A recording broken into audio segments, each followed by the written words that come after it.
I remember being in surgery, and at that moment I felt love. I thought, I must have died on the operating table. The second thought, now here's my analytical science mind still kicking in. So wait a minute, if I died, what's all this? Because first of all, I don't believe in anything. Second of all, my parents told me that you're going to go to hell because you're an atheist now. So I'm not experiencing either one of those. And that's when I really began to wonder what the heck was going on and why am I here? I asked that question in my mind, but then there was an answer to the thought I had. And the answer came kind of from around me in the atmosphere. And it was the answer of, this is your home. You are a part of me. You're a part of us. Welcome home. When it said that, welcome home, I lost it. Because I remembered. That's when it came back to me. And I knew immediately, oh my God, that life that I had on earth was just an illusion. That thing that I was doing down there on earth was really just a temporary state.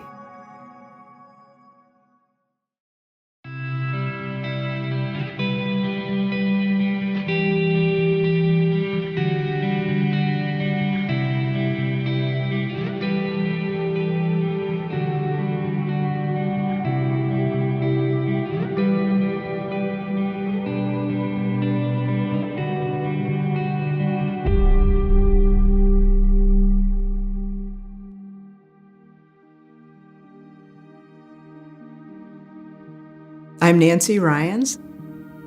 I grew up on a small family farm out in the middle of cornfields, very northwest part of Chicago. I was a very weird kid. I was very spiritual. I looked around and saw that divine presence everywhere. I would tell my family, oh my gosh, God's in the trees. Spirit is all around us. They kind of looked at me funny because we were Catholics. And my family was pretty Catholic. They weren't just cafeteria Catholics, or they weren't just weekend Catholics. When I was about 15, we started having a lot of those news reports about priests who were abusing kids that were really becoming prevalent, especially in the Chicago area. And that's when I actually began to question my previous viewpoint about, is there a God? You know, was I just imagining all of that?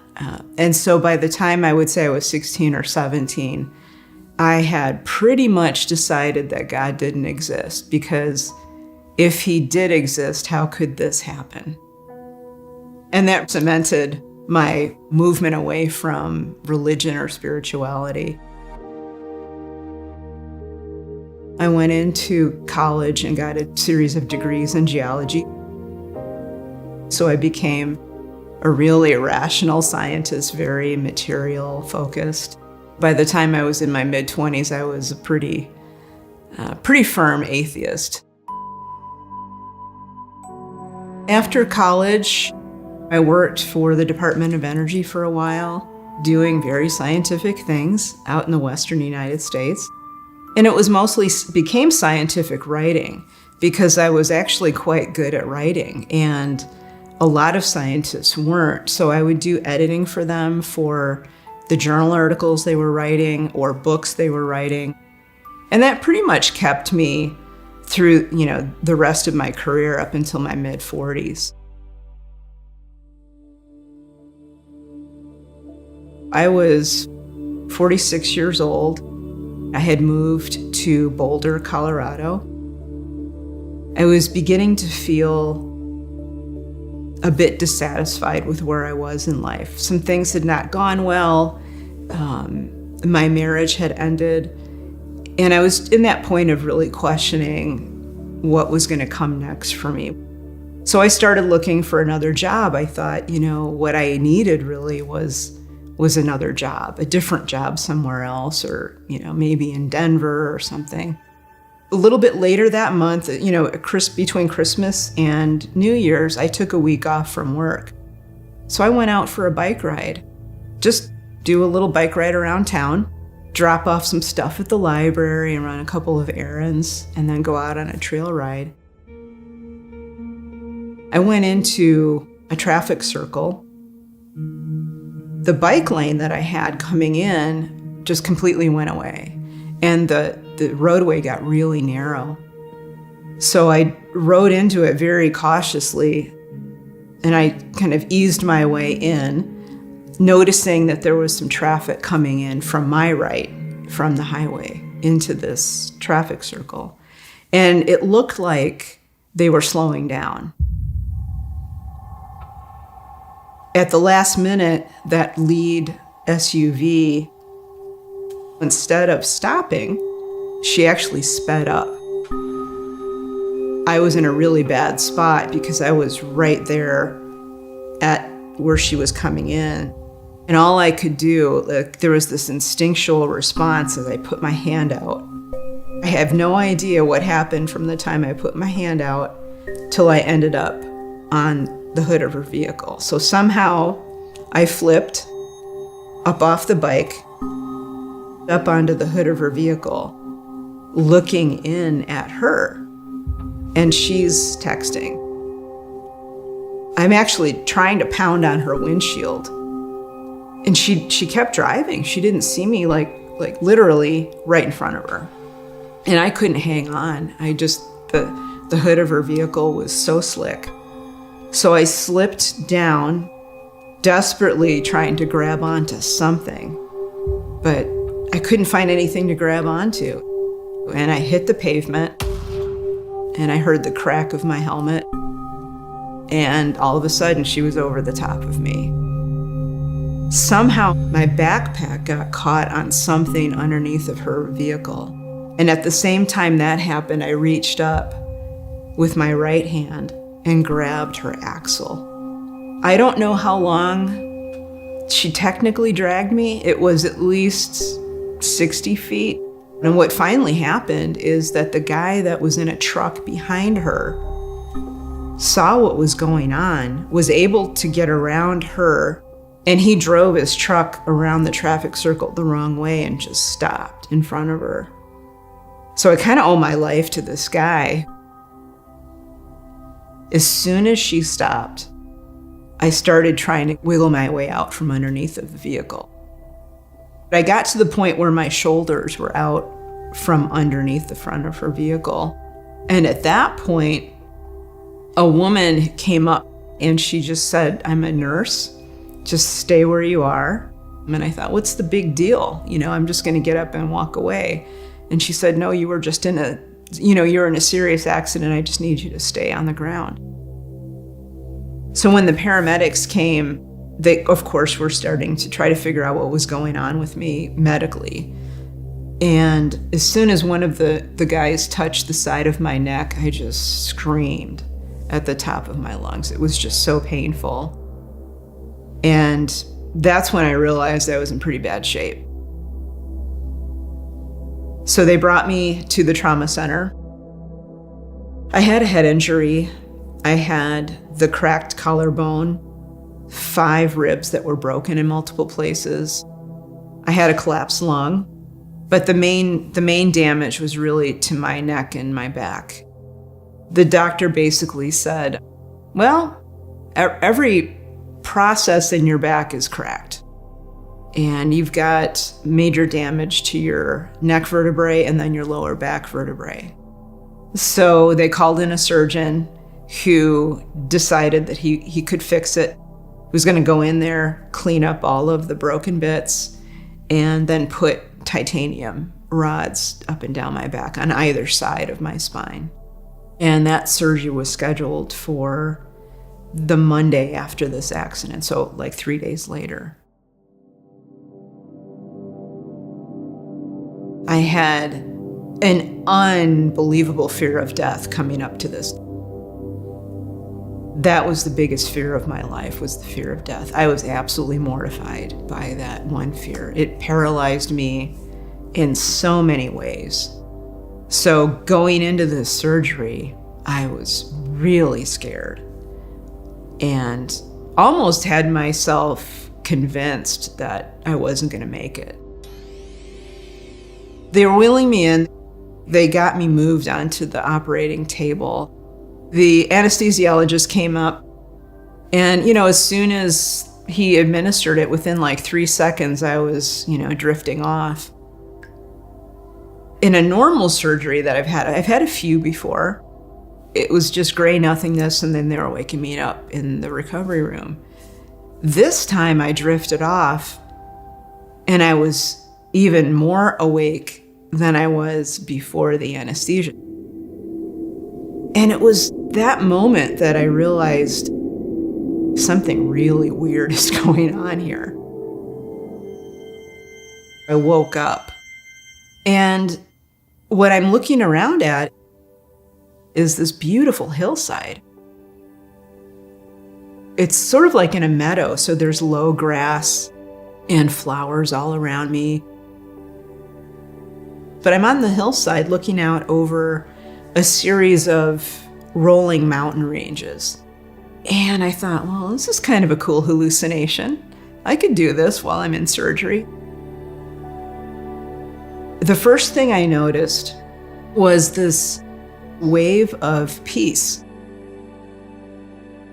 It felt like, standing in front of a fireplace when the fire is on and that heat kind of coming through you. It felt like I was being hugged.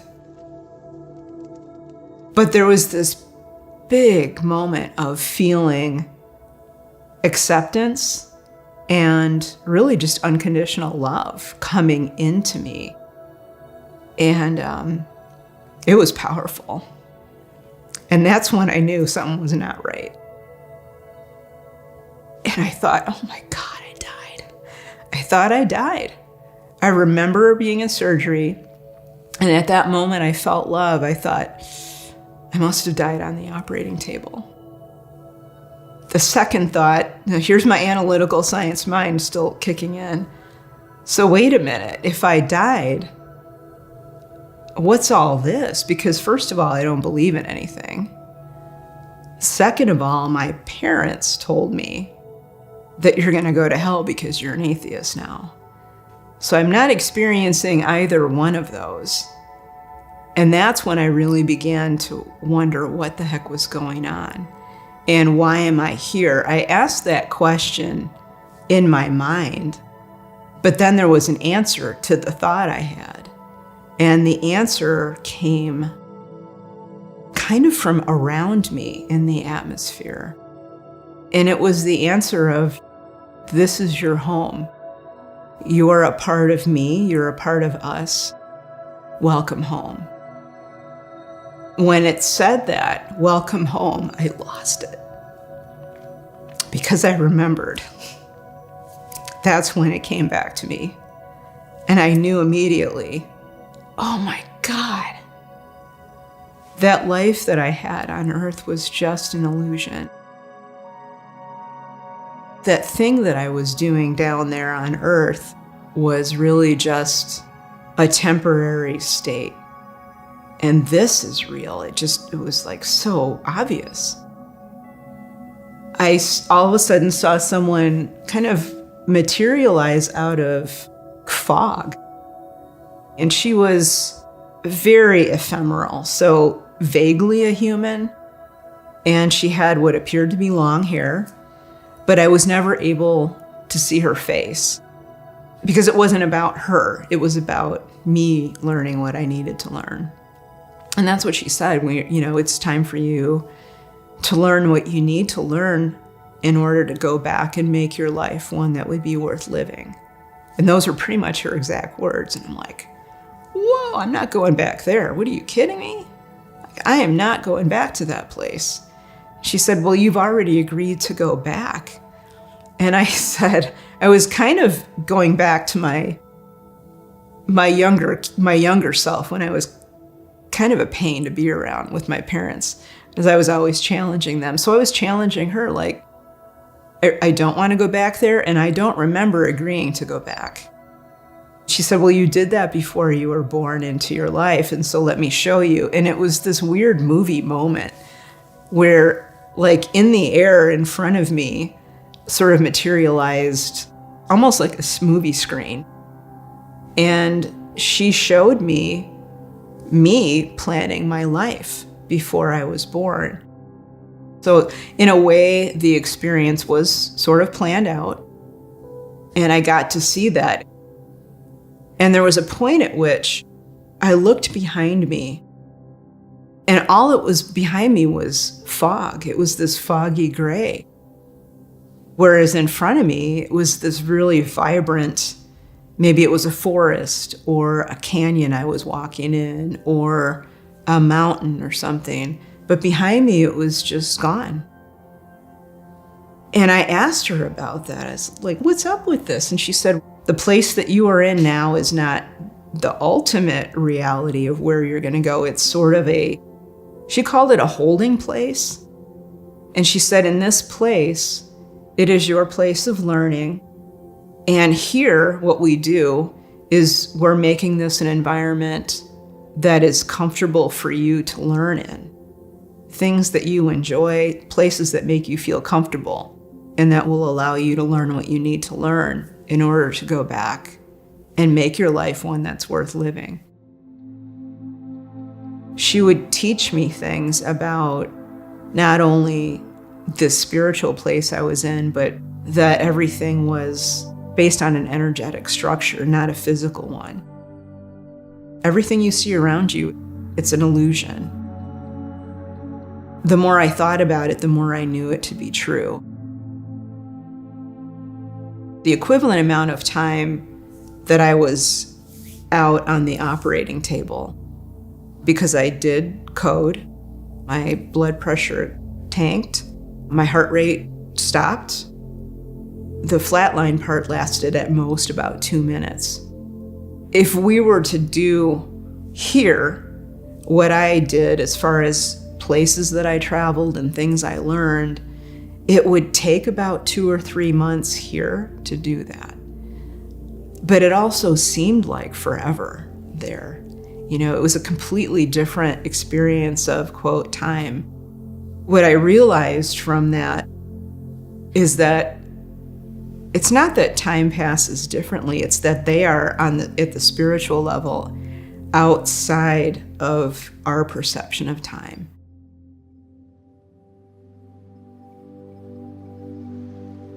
I went to one place where I stood there, and all around me, I saw the map of my life.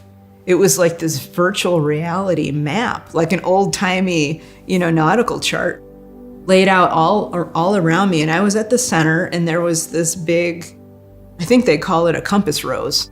And I'm looking all around it, and there's these different pathways that I can see from one end of the map to the other. And I knew those were all of the different paths I had taken, or I should say could have taken up until this point. And then there were a lot of pathways kind of branching out from where I was, but all going back to the same place. And the point of that particular teaching was, first of all, we can take one of many paths in life, and they pretty much bring us to the same place. So it's not like there's a particular right path that you need to be on. The other part of that was I noticed that compass rose was centered figuratively in my heart area. And the point of that teaching that she finally went into that is, you don't just use your brain, your human brain, to make decisions. You also have to dig deeper into what we would call intuition, or that inner knowing. And she said, balance those two out so that you're making decisions from a really holistic place rather than simply an analytical decision. Up until that point in my life, I had completely ignored that. I didn't pay that any attention at all. After that, I had what people call a life review. Now, at the time, you have to understand, I didn't know any of these terms. I didn't know about NDEs. I didn't know about life reviews. I had no idea all of this stuff. So she brought me up this kind of meandering mountain valley into what looked like a pond up in the mountains. And she said, well, I want you to kneel down by the side of the pond and just touch the surface of the pond. So I just did it. And I just sat back on kind of on my heels and just watched the surface. The ripples going out, I could see on top of the ripples, there were small little pockets all across the surface of the pond that to me looked like little videos, vignettes of specific moments in my physical life. But when I would focus on one, I was back in it. It wasn't like I was watching it from outside. I was back in it, experiencing it again from my perspective, but also experiencing it from the other people. And I could feel everything they felt as if it was mine. And that really got to me because there were times when I helped someone or said something nice, and I could feel that person's, for want of a better term, I could feel their spirit soar. I could feel how buoyant they felt because someone said something kind. And then it also, I could see the downstream effects of those actions too. So if I said something positive and uplifting to someone, I in turn saw how that allowed them to be more positive with other people. So this teaching was, you have an impact on the people around you, not just physically, but there's also an energetic or spiritual component to every interaction that you have, whether it's a verbal interaction, whether there's something non-spoken, it doesn't matter. Everything that you do has an impact, and therefore be more conscious of how you impact others. On the flip side, so it was balanced out for me to learn from with things that weren't so great that I did. There was a time when I was a teenager and my younger sister and I got into a fight. We fought like cats and dogs when I was a kid. We just did not see eye to eye. And I loved her, but we didn't get along very well. And there was one point when I think I was probably like 17 and she was 14. I said something not so kind to her. And I didn't think anything of it at the time. It was just a way to get her off my back. I was really tired of the fight we were having, so I just said something stupid and not very nice. And she didn't react. I didn't see any reaction in the moment for her except she left. But in my review, I could feel the hurt that I caused her in that moment. And this is the second thing that always gets me. When I felt her pain at what I said to her, that was like biggest teaching moment ever. And that's the one thing I wish I could give to people was understanding viscerally how your impact affects, your actions affect someone else, your words affect someone else. And in that moment, I realized, okay, I'm changing the way that I interact with people right now. Like, that's it. That point woke me up like nothing else. That was just this big aha moment. And ever since I've come back here, I remember that almost every day, and it helps me formulate how I interact with people every day. I'm very concerned and careful about how I interact with people. All of a sudden, for the first time in my whole, experience there, I looked up and there were clouds in the sky. And we were just kind of looking around, like when you were little kids looking for animals up in the clouds. And so we did that for a while. And then she got up and she said, well, it's time for you to go now. I was not happy to hear that. I thought I had passed some kind of test, and was going to stay there. I was really planning on doing this end run around my teacher. I was like planning, can I just like run around her and just keep running until I find where I'm supposed to go? That was one of the things that I wanted to do. And I also thought, well, if I pitch a fit enough, they'll just let me stay. I started getting a little bit weepy with her.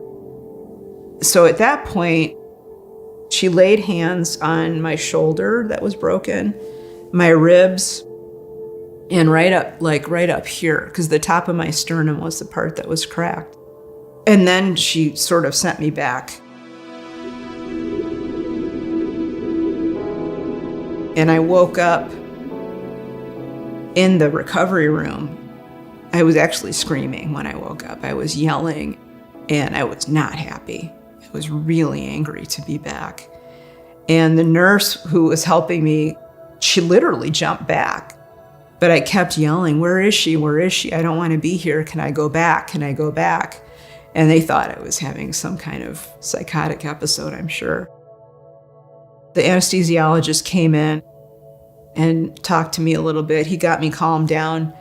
But I kept asking, I said, can you please send her back to me? Can you please send her back to me? And they had no idea who I'm talking about. I had a friend in the waiting room, so they went and got her, and I feel so bad for her. So they brought her in, and I said, that's not who I'm talking about. I don't want to see her. I want to see the woman I was with during surgery. And they're like, what in the world is going on? So finally I realized, well, okay. Then my rational mind kicked in, and I remembered everything that happened, but I thought, okay, you need to shut up because they don't get it. They don't understand what you went through. So I just stopped talking. I was in a Lutheran hospital, and the next morning, one of the chaplains stopped in for the hospital. She poked her head in like, you awake? And I could tell who it was. And I said, oh, thank God you're here, out loud. And she came in and we talked about what happened. She was amazing. She was really amazing. If she hadn't reacted in the positive way that she had, I may never have told anybody ever again. But she was very accepting, very positive, and explained, that I had died. And she said, well, you had a near-death experience. I'm like, what is that? She said, well, it's a thing.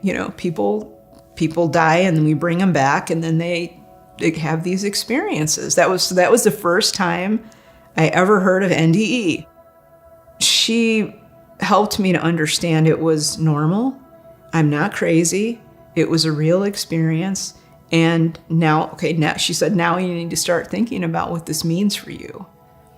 Because I knew, and she was trying to get me to understand, but I knew that this could potentially blow my life open in a way that I would never have thought of before. It was a complete shift of what I thought was real, what I thought was true, everything I believed. And I knew at that point it was like I had a choice. I could go back to the way things were.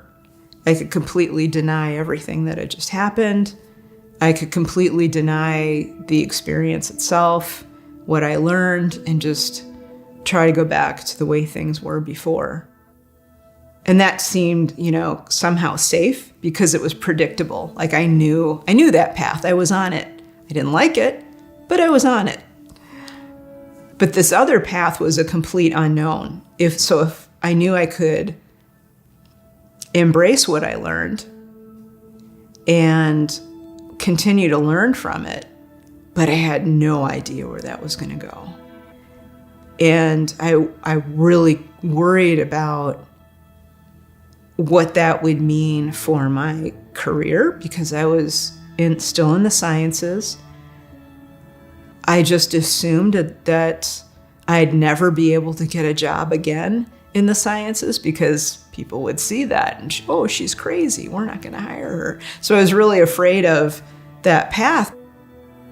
But about 2 weeks later, when I came home from the hospital, I realized, well, I'm going to give this new path a go. I don't know where it's going to go. I'll see what happens.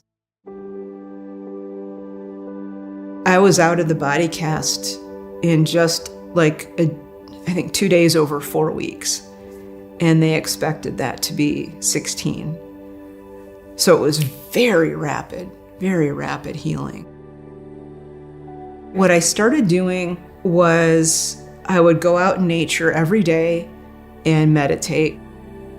That was one of the things I started doing that really helped, kind of bring that soul level of awareness into my life. The second thing, and it sounds very simple, but it has a big impact, is really truly learning how to be grateful. In the morning, I would start the day. Before I got up out of bed, I would be very grateful for just being able to walk, just basic stuff. I would allow myself almost to meditate on it, to really think about and feel, not just think, but also feel the gratitude for that. Like, I could have been a paraplegic from that accident. I'm so grateful that I can walk right now. Just those simple acts of gratitude allowed me to focus on what was good in my life right now. And just little by little, those small things allowed me to stay more centered and present the rest of the day. It's about being aware of your actions in the moment without going on autopilot. It's so very easy to be living your life on autopilot, which is where I was before. So now I'm not hooked up into dramas like I used to be. Whatever goes on in our governments, it's like, yeah, it's going on, but I'm still at peace in my life. Concerned? Yeah. I have concerns about the world, definitely. But it doesn't change this core of peace inside because I know it's important to be here in this reality. It has things to teach us. We all learn from it. But ultimately, we are not this reality. We're a bigger level of reality. I was learning really how to live from that soul level of awareness rather than just my limited human level of awareness. It's not that the human level of awareness was bad, but for me, it was very fear-filled and it was reacting to life rather than being proactive. And I didn't want to be that way anymore. And I wanted to live life from that level of that higher level of awareness because it felt better. It was more peaceful. It was more connected. It was more love-filled and joyful. It's a much better place to be. I'm not anywhere near as stressed out and certainly not fearful anymore. It's been a really great change for me. I'm not driven by this being a material world anymore. I'm not stuck on that. I understand that there is a bigger picture, not just to the world, but to each one of us. That fear of death that I carried really kept me from fully living. At least for me, it kept me thinking small and safe. And that's not necessarily where all of us are meant to be at all times in our lives. That's perfectly fine for some people, and at times in our lives, that's perfectly fine. But any decision based on fear it's not to me the strongest decision that you can make. It's somehow limited. When I work with people individually, I really try to get people into that space where their decision making is based on a place of strength and trust in themselves and maybe a place of compassion or love, rather than, oh, I'm afraid that person won't like what I'm doing, so therefore I'm going to do this thing instead of the thing I really want to do.